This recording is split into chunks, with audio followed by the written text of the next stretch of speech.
lesson, I am going to be going over conservation of momentum elastic collisions today. So I'm going to explain it and then I'm going to do one example for you. So, conservation of momentum simply means that in a closed system where there's no external forces like friction or air resistance, so the closed system contains two objects. The total momentum of the two objects is the same both before and after a collision. So before the collision, you have a mass and a velocity for the first object. So you can calculate the momentum for that object.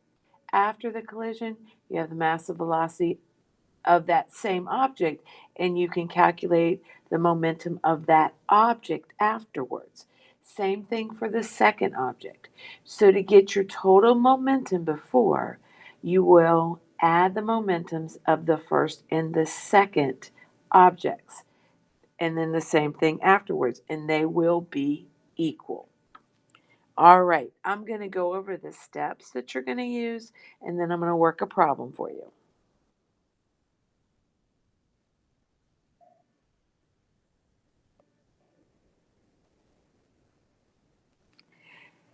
So in order to solve these equations, there are these 6 steps.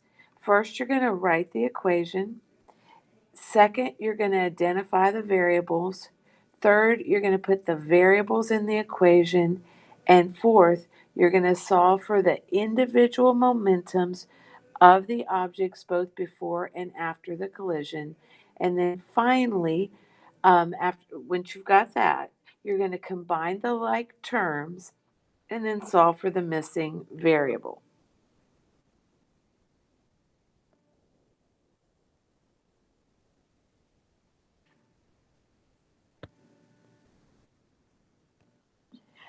All right, here's the problem we're going to do.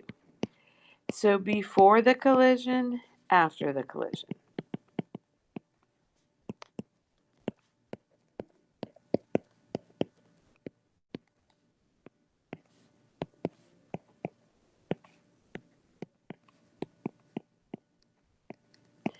So that's your first step. Write down your equation. This is an elastic collision. So that means that before the collision, um, the objects are moving separately, and after the collisions, the objects are moving separately. So we've got a 1,000 kilogram truck.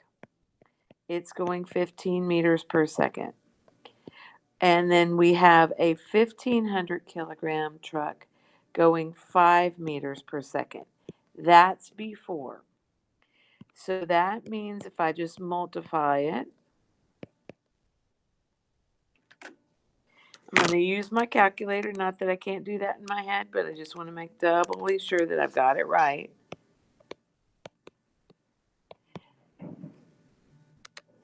So then I'm going to add those up to get my momentum before. So this is my total momentum of this system, 22,500 kgms.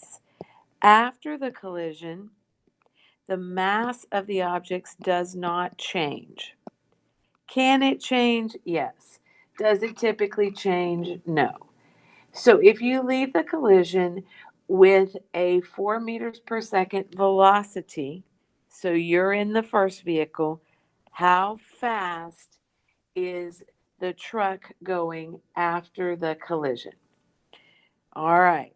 So now we have 4,000 plus 1,500 times some velocity.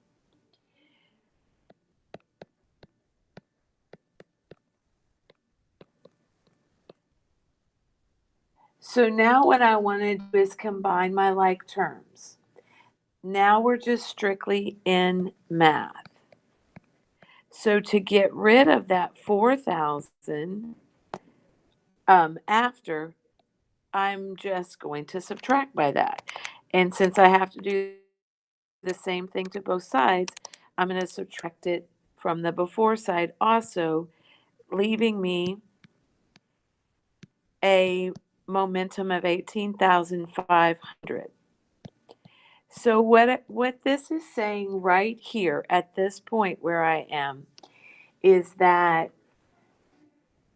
the momentum of 18,500 is equal to a 1,500 kilogram mass moving at some velocity.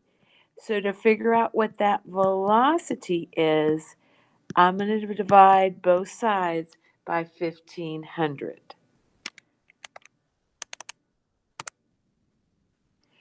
So my final velocity of that 1,500 kilogram truck after the collision is 12.33 meters per second.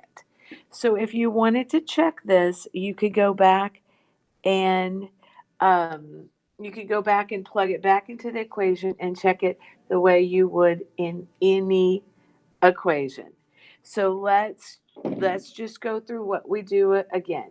We wrote the formula, we identified the variables, we plugged the variables into the problem, we solved for the individual momentums, we combined our like terms, and then we solved for our unknown variable, which in math class you usually use x, but since we're not talking theoretical things, we're talking actual things, that's what we're going to use. All right, so that is how you solve an elastic momentum problem.